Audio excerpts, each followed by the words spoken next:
We have two guests with us. So first is Vlad Gheorghiu, the CEO of Kyan Health, and Yana, and Yana Romlein, and she is from On. On is right. They produce these fancy shoes. I don't know if this is the shoe, but if you know one of the former tennis stars, Roger Federer, he had these shoes too, so I would love to have them, but I don't. I have this one. So we're looking forward to hear the power of well-being in the performance culture. Thank you. Thank you. Thank you very much. I'll actually skip my introduction because we just did it in the speed reading. Maybe we'll let Yana introduce herself first. Then we'll walk through a short overview of the well-being context and the space, and also discuss what is the Kyan approach to addressing this really big challenge of mental health and mental well-being at work. And then I'm going to hand over back to Yana, who's going to walk you through their own version of bringing this to life through what they call the Build a Better You program that really attracts and retains the best talent in the sportswear industry today. Maybe I'll hand over to you first. Hello. There we go. Hi, my name is Yana. I lead our well-being and culture topics at On, and very excited to be here with you today. I'll hand it over to you, Vlad, and then we'll switch back over. Awesome, perfect. All right, so I know we're all after lunch and energy is a little bit low, so I'd like to start with an exercise. It's one question, which invites a bit of reflection. So if you think back over the past 12 months, it's going to be a show of hands. How many of you have either experienced a mental health challenge or know somebody in your network, group of friends, who has experienced a challenge? Maybe I'll invite you to look left and look right. There's a lot of hands out there. And yet still this is a topic that we don't talk about as much. It's still a stigmatized topic, even in the wake of COVID, which in many ways was a really negative impact on the world, but in this aspect, it allowed us to talk about mental health. And it's gotten to a point where mental health challenges have become the #1 driver for long-term disability leave in Europe, accounting for more than 20% of reasons why people go on long-term sick leave. Or in the words of the Financial Times, work has become easier on our bodies, but tougher on our minds. We see that companies have gotten really good at solving things such as back pain, right? And we all have a comfortable seat now. We know that if we keep our postures right and we have a screen and the webcam at the top, we're going to mitigate that lower back pain. But how do we manage energy? How do we solve this anxiety that we keep feeling on Sunday night before we start going to work? Or how do we deal with, a really negative confrontation even with a colleague? How do we manage that skillfully? So companies have really been asking this question, especially since COVID. And in many ways, a lot of companies have started investing actively in this topic. 46% of companies have increased their spend, have invested in different resources, meditation apps, webinars, different programs to bring this topic to life. More than almost 2/3 of companies have added offers. We now have companies that have an EAP, different providers for well-being trainings, yoga sessions, yoga rooms, pods, all of these things at the same time. And about 90% of employees now have access to some type of well-being offering. It can be any of the above. But they don't use them. Almost 90% of employees who have access to these resources actually say, I don't use it, or it's not fit for my needs. Why is that? We've actually asked this question, and the answers were really quite surprising. Still, despite all of this investment, more than 70% of people say they're just not aware. So the company directs a lot of budget, a lot of resources in rolling these providers, onboarding them, and then send one email expecting people to just use them. And oftentimes that's not enough. The second biggest issue for non-users was they didn't feel that those solutions were right for them. It was a one-size-fits-all approach. A meditation app that was designed in the US, and we hope that it's going to work for the rest of the world. So people who actually see these benefits, maybe they try them once, and they're like, this is just not for me. I'm not going to dedicate time from my busy day to focus on this. And the worst part was people who did try them didn't find them engaging enough. 80% of people who try some of these tools say, I'm not going to come back to this app again because it doesn't feel like the right tool for me. Now, how do we solve this? What's maybe one approach that goes and starts to mitigate some of these problems, starting with the awareness problem? The first one just involves tackling this topic, mental health and well-being, the same way you would any other strategic topic in your company. Instead of taking a piecemeal approach, different programs in different parts of the world, taking it or elevating it to the rank of strategic priority, finding a sponsor, giving it a name, putting a budget in place, having some person responsible, at least in part-time, if not full-time, for driving this, and then having KPIs to measure it. We typically work with large organizations to create these programs, to give them a space, to give them a budget, and then to push them throughout the organization. And for these programs to really be successful, two things need to come together. As I mentioned earlier in my introduction, it's not enough to just offer tools to people. We can have the best tools in the world. If we work in a toxic work environment, they're not going to help. So the first step is indeed employee care. Every individual needs to know that they have tools and needs to have access to them. It needs to be confidential. They need to trust that they're high quality and evidence-based. But at the same time, we need to leverage those tools to learn from the data that they give us and create organizational health. Create a space where psychological safety isn't just a buzzword, where people are actually comfortable raising their hand and saying, I don't understand this topic, or today I'm just having a really rough time. If we create that type of space, all of these tools start to be really, really effective and people start to use them. How do we do this at Kyan Health? And I'll be very brief because I want to let Yana actually talk about how this looks in practice. We have 3 tools, and then we have some great people who bring them together. And the first part on employee care is called Kyan Care. It's a mix of digital tools, mobile apps, digital desktop programs that allow each individual to tap in that self-awareness, to build that self-awareness over time. And then based on how they're feeling in the moment, or the challenges that they're facing, they get direct tools that are specific to that need. So we talked earlier about survey fatigue. Right? Survey fatigue comes from answering questions but not getting anything back. This is about answering questions, building self-awareness, and then getting specific tools back to help with whatever it is you're struggling. As people use these tools, they generate a lot of data. That data is, of course, anonymized so that no person can be identified, and then played back through different types of dashboards to the organization. You can then, through the Kyan Enterprise dashboard, figure out the specific well-being levels at different parts of your organization, break down into drivers, and have specific actions to improve well-being and then drive it like you would any other strategic priority. And then you say, well, what do we do when we see that we have a big gap in a specific part of the business, or a specific function is struggling with burnout? That's when the third part, Kyan Academy, can come into play and develop specific interventions, training programs, group sessions to address exactly that need. Instead of saying, well, let's pick a buzzword from Harvard Business Review and just deliver a workshop on that, you can tackle the exact root cause of why your people are struggling. And then the last part, Kyan Advisory, brings all of these 3 solutions together. Make sure that more than 50% of your employees are aware of these tools and use them actively. Make sure that you as leaders in HR know how to interpret the data, and then deliver the academy programs that make sense. I'll skip over the app, but if any of you are interested to try it out and see it, we'll be here at our booth today and tomorrow. We will also invite you for a free test if you want to try it out as a leader for your own well-being. And yeah, we're really looking forward to your feedback on this.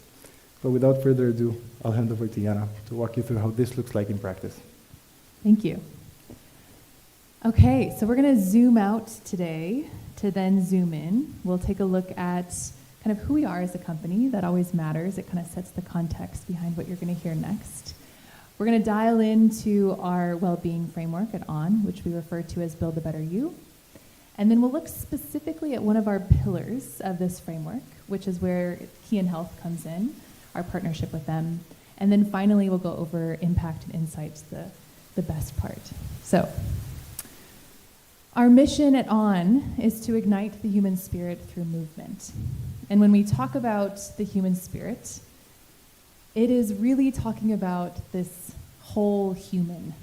It is this recognition that our team members are coming to work as their whole selves. And as an employer, we have this really wonderful responsibility to offer a holistic approach to how we're supporting this human spirit within each of us. And that's where our Build a Better You framework comes in. Now, every individual's well-being journey is going to look a little different. And so it's important for us to really approach this holistically to be able to target someone wherever they were on this journey. Now at On, we aim to embrace this people-first culture. So our goal with this framework is that our team members can leave On as better versions of themselves.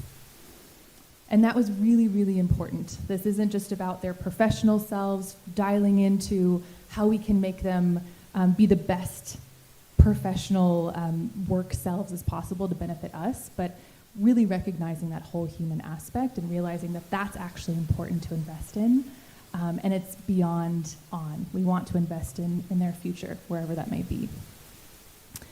And this might look a little bit different from person to person. This might come in with growth and development.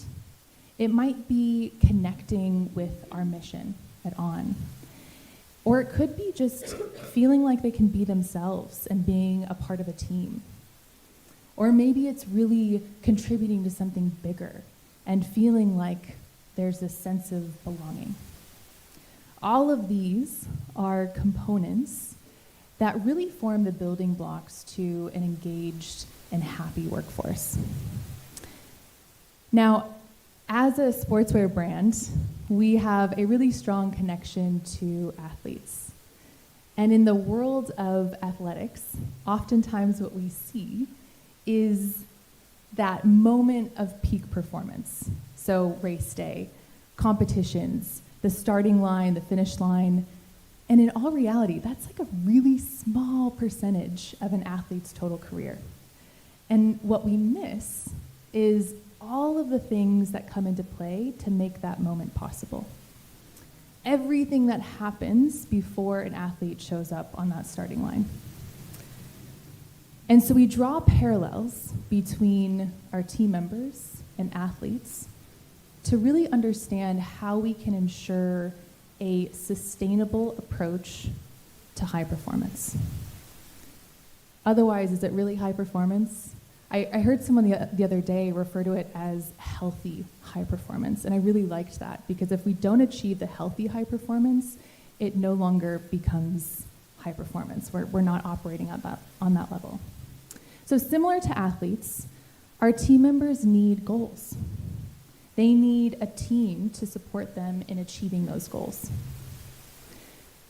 They need an appropriate training load at any given time. They need to be able to track and receive feedback in order to perform at their best and fulfill that maximum potential. They need to be able to be supported when it comes to their mental well-being. So much of race day is mental. It's mindset. So much of performing at our best is in our mind. And then finally, they need those moments of recovery, the moments to disconnect, to recharge, to sleep. I think oftentimes when we're thinking about athletes and we see that go, go, go, it can be very hard to miss the rigidity that they have around their sleep schedule, that needs to come into play to be able to really perform. And so similar with our team members, making sure that we're carving out those moments of recovery and self-reflection and rest. So it was very clear we had some pretty big goals with this framework, and we really wanted to begin to push some of these boundaries when it comes to corporate wellness. We wanted to move beyond the traditional sense of well-being and really question, where should we be supporting? Where can we be supporting that we're not currently supporting? And we knew we needed a partner to be able to push these boundaries, and a true expert in the field, specifically when it came to mental well-being. And that's where Kyan came in. Now, as many of you might know, there are a lot of vendors out there. And so for us, choosing Kyan was a threefold choice, really.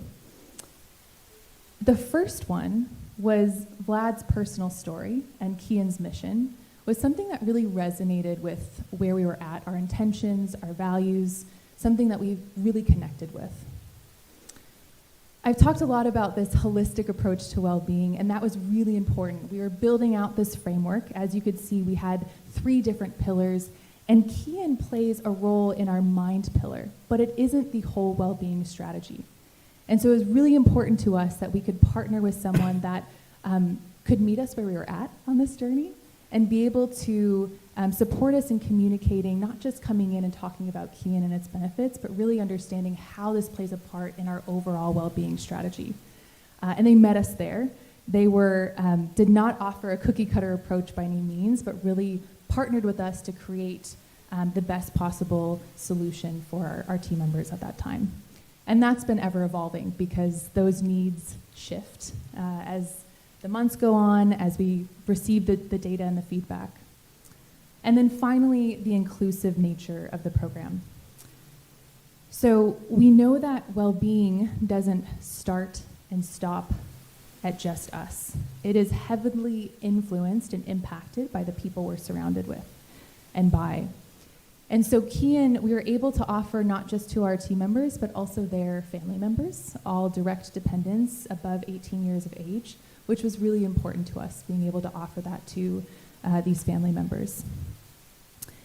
And then in terms of inclusivity, we knew we had some regions that were a little bit less engaged around the topic of well-being, specifically like our APAC regions. And so we needed a partner that was willing to really kind of problem solve and understand what we can do to engage these team members. And Kyan, it was a brilliant approach. They brought in native coaches and counselors to those offices in Vietnam, China, and Japan, and gave intro sessions in their native language in a way that really resonated with these individuals. And we saw engagement skyrocket from that. Okay, now the fun part. What we get to see on the back end as an employer is all of the data and insights in real time. So this program was launched a little over a year ago, so October of 2022. End of October, so it was pretty much November. We have about 30% of our team members engaged with Kyan Health, which was a very ambitious goal in the beginning and something that we worked really hard to achieve. I was having a conversation earlier. It's great to have these resources, but if people don't know that they're available, it doesn't matter, right? So it was really important that the people that wanted to partake in this knew that it existed. And so currently we have just under 1,000 team members engaged with the app.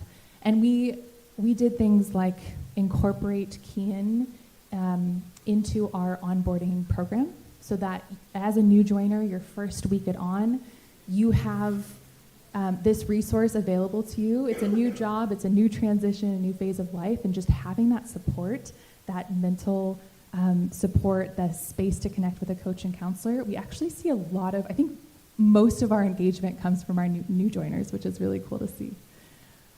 We also hosted some sessions for leaders, for targeted audience like our business partners, to really make sure that they understood that we had this resource available, what it does, to be able to speak to that to their teams.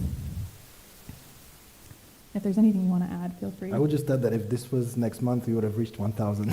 So next year. A couple more days. So close. We are very proud of that number, though, because it was a lot of effort, and happy to see people. And we've also engaged another population on our athletes that we sponsor. So not just our team members, their family members, but also 140 of our athletes have this resource available to them, which is quite huge and definitely groundbreaking in the world of athletics. Just maybe one comment about that, because it's not on the slide. We've seen amazing results with athletes. right? Just in terms of uptake and then using counseling and coaching for the first time. We tend to think of these people as superhuman, and oftentimes they're represented in corporate setting as the archetype of performance and success. But they struggle like anyone else, right? And if these solutions are helpful for them to really go through these moments of setbacks, there's a lot we can learn, and we do learn at Kyan on how can we bring those same, concepts and help professionals bounce back.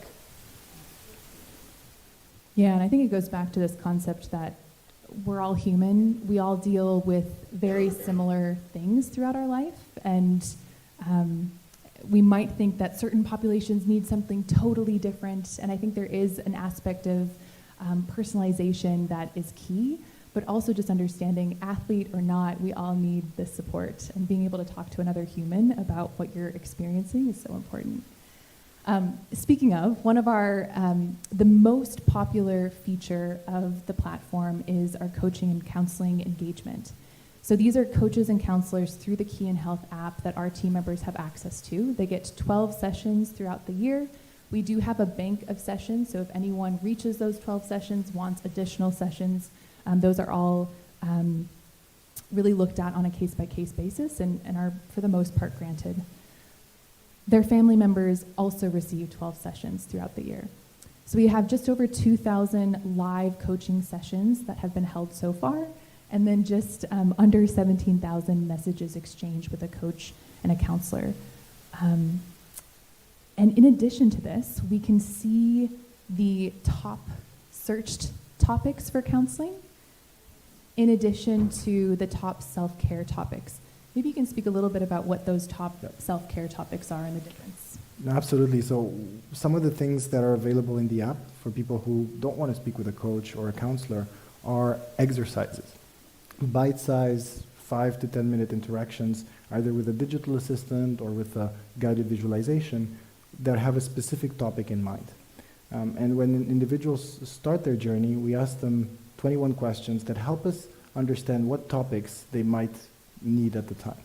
And so what you see here on the left side of the slide are the top topics that people are selecting or are being recommended. And it comes as no surprise that burnout is in the top. And it's usually in the top 3 for all the employers we work with. It's just the hidden pandemic of our times. And these are 5-minute exercises that help people over a period of 3 weeks to overcome symptoms of burnout. So it's a really popular course. But building habits is also very popular. And that's for people who are doing good, even great, and they want to take on, let's say, a new challenge. They want to start going to the gym. They want to manage their diet differently. And they just need some help for accountability to do just that. And that's been one of our best insights is we don't need people to struggle for us to be effective, for us to help them. We can help people who are doing good and want to be doing even better, right? And then acceptance is somewhere in between. We have people who are struggling and they need to accept a very difficult moment, but we also have people who transition through, let's say, a career moment who use these programs. And as an employer, looking at this data, what's really important to us is that we're digesting what comes through and using that to leverage in our strategy. What topics do we want to speak to? We can see burnout is a huge hot topic. So how are we arranging our strategy, our roadmap for 2024 so that we're speaking to the points that are most relevant to our team members and what they're experiencing? I'll just name one more specific thing. So you see at the very top of search counseling topics is low mood. For us, low mood is a proxy for depression, but we don't call it depression. We see worry. Worry is actually not on this chart, but that's a proxy for anxiety. And just by changing the terms and referring to these topics as positive things that we all encounter, we destigmatize them, and people feel free to engage on them. We all go through low mood, but no one wants to feel depressed, right? And so when people can find somebody who can help them with low mood, they actually do, and they take that first step and have a session. Okay, this might actually be a good one for you to speak to as well. So focusing on key well-being metrics, this is specific to work.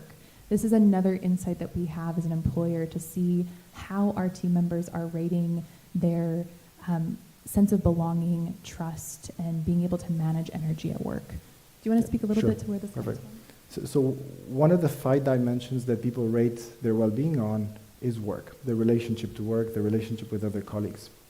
And one of the things that's available in the enterprise dashboard are these foundational metrics of work. How do people feel at work? Do they belong in the company? Do they feel they can trust their colleagues? And do they feel energized in their work tasks? So ON has access to all of this data. They can break it down by function, by business unit. They can see how they evolve over time. And we look at these three as drivers of the overall well-being at work. We're learning so much from this, right? And we can see how do they impact the overall well-being. What are some of the things that drive energy down, for example? And I would say we're still in the learning phase with ON. We've been together for a year, and now what's really interesting is diving into this data, opening it up, and seeing what if we change some of our interventions? How is that going to impact energy? How is that going to impact belonging? Yeah, I think that's a good closing here. Looking at all of this data, I think we can sometimes feel like we're being pulled in this direction of, okay, our goal is that 100% of our team members are happy and engaged 100% of the time. That is not realistic. If that was our goal, we would be totally setting ourselves up for failure. So one thing that I constantly remind myself is looking at this data, the goal really is understanding how can we react, respond either reactively or proactively to the data that we're seeing. That is our purpose, to really dive into that data and what's coming through to be able to best support our team members where they're at. And so you'll see that we've focused up until now on engagement, and from here on out, it's really about taking all of this information that we're getting and using that to build a roadmap to best support our team members. Anything else you wanted to add? I'd just like to open it up for Q&A, if we do have 2 more minutes. Thank you very much. So is there an immediate question we have from the audience? Then I would have one, actually. So we saw a fascinating approach to implement this into the company, and now in the next phase you have the analysis, and then out of this, the consequences where you can pick into what is needed. Starting from the beginning, what was the most important thing to convince your management? What did convince them? Fortunately, we have a really wonderful leadership team that is heavily invested in well-being. And I think for us there, it's that connection to athletics and really being able to understand that whole picture. So we had that right off the bat. And I think really what it came down to, and we were sharing this earlier, is really educating our, not just our senior leaders, but our leadership team in general around the impact that this program can have on our team members. Because that's really, once you hear the impact, no one's going to say like, oh, I don't want that. It's very intriguing, and it's something that we all want. And having a tangible solution to that is really appealing to the leadership team. And if I could add something, I think it was mentioned earlier, the ROI point, right? This initiative, when we launched it, was sponsored by the global CFO of ON, right after their IPO. And the ROI, of course, plays a huge role. But ultimately, this needs to be a solution that they would use themselves. They would be happy to go home and share with their family members, with their wife, with their adult children. And the impact we've had after opening it up for testing for these senior leaders was, wow, how can I offer this to more people? Right? And that's really the sort of type of reaction we want when people try it out. That's what makes it spread. That's why people will use it in the company. And I think also leaders, we tend to always think, oh, these are P&L managers. They're also people. They also go through these struggles. And I think they also decide based on what they feel is valuable at a human level as well. Absolutely, and effectively the upper management, the top management, I would say more than 90% are looking for their own mental health. So that drives absolutely into their development of themselves and of the company. So thank you very much to both of you.